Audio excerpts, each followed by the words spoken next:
نحمدہ ونصلی علی رسولہ الکریم اما بعد فاعوذ باللہ من الشیطان الرجیم بسم اللہ الرحمن الرحیم۔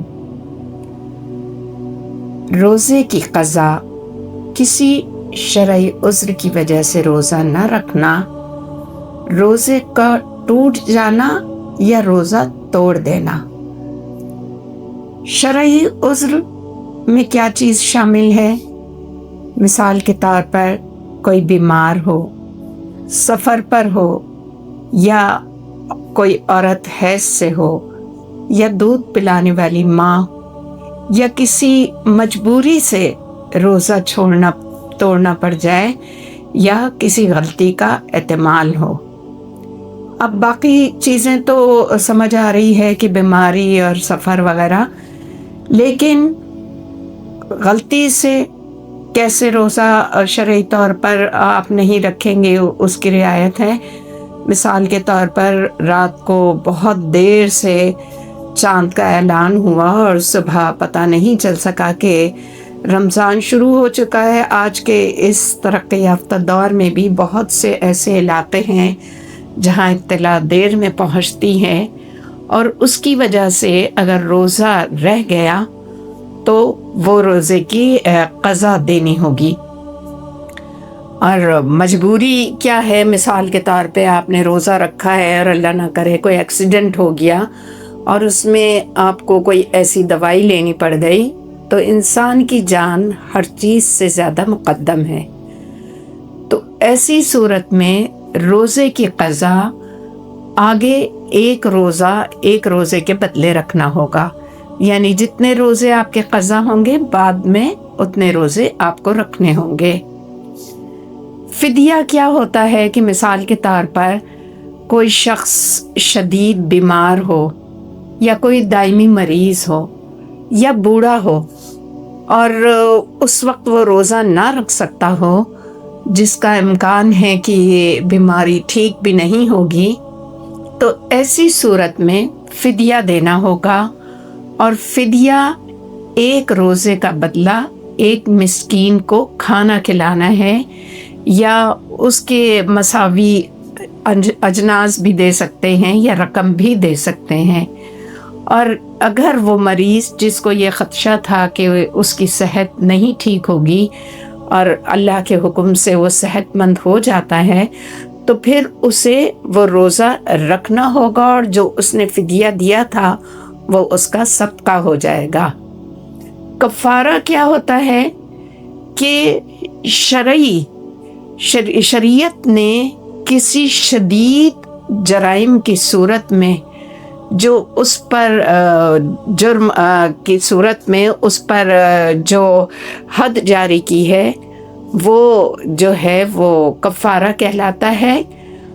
اس میں یہ ہے کہ کسی شخص نے جو روزے سے ہو اور اس نے جان بوجھ کر کچھ کھا پی لیا ہو، یا ازدواجی زندگی سے لطف اندوز ہوا ہو، ایسی صورت میں اسے ایک غلام آزاد کرنا ہوگا، ورنہ 60 روزے مسلسل رکھنے ہوں گے۔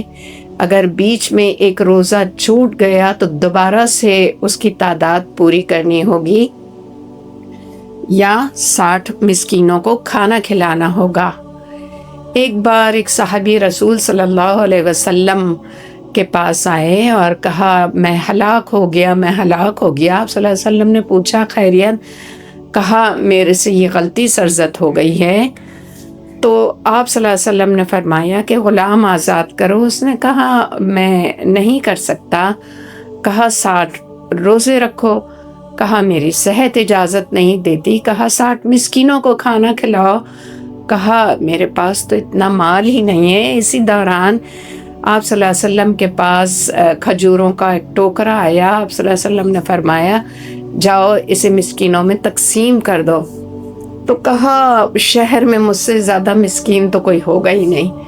آپ صلی اللہ علیہ وسلم بہت ہنسے اور کہا جاؤ تم ہی اسے کھا لو۔ تو یہ احترام ہے روزے کا، انسانیت کا۔ اور پھر فطرہ کیا ہے کہ آپ صلی اللہ علیہ وسلم نے فرمایا کہ عید کی نماز سے پہلے پہلے صدقہ ادا کرنا یہ صدقہ فطر کہلاتا ہے. اور صدقہ فطر رمضان میں جو روزے فرض رکھے جاتے ہیں اس میں کوئی لغو کام، کوئی فضول بات، کوئی ایسی ہو گئی ہو جس کا یہ صدقہ ہوتا ہے، تو ضروری ہے کہ یہ صدقہ جو ہے نماز عید سے پہلے ادا کیا جائے. اور اگر نماز عید کے بعد ادا کیا تو یہ صدقہ تو ہوگا لیکن صدقہ فطر نہیں ہوگا. صدقہ فطر چاہے بچہ ہو، بوڑھا ہو، عورت ہو، مرد ہو، آزاد ہو، غلام ہو، ہر ایک پر فرض ہے. آپ صلی اللہ علیہ وسلم نے عید سے 2 دن پہلے فرض کیا کہ اس کو ادا کر دیا جائے تاکہ جو شہر کے جو کمزور لوگ ہیں وہ بھی عید کی خوشیوں میں برابر کے شریک ہو سکیں. اور فطرہ جو ہے وہ 1 سا کے برابر ہے، اور آج کے دور میں علماء اور فقہا کا کہنا ہے کہ 1 سا تقریباً 2.5 سے 3.25 کلو تک ہوتا ہے. تو اس کے مساوی رقم یا اجناس یا دونوں دے سکتے ہیں. تو اللہ تعالی ہمیں ان تمام جو ہمارے رمضان کے روزوں کو خیر و برکت کے ساتھ گزروانے کا سبب بنتا ہے، اللہ ہم سے بہترین روزے رکھوائے اور حق ادا کرنے کی توفیق عطا فرمائے. آمین. وآخر دعوانا ان الحمد للہ رب العالمین.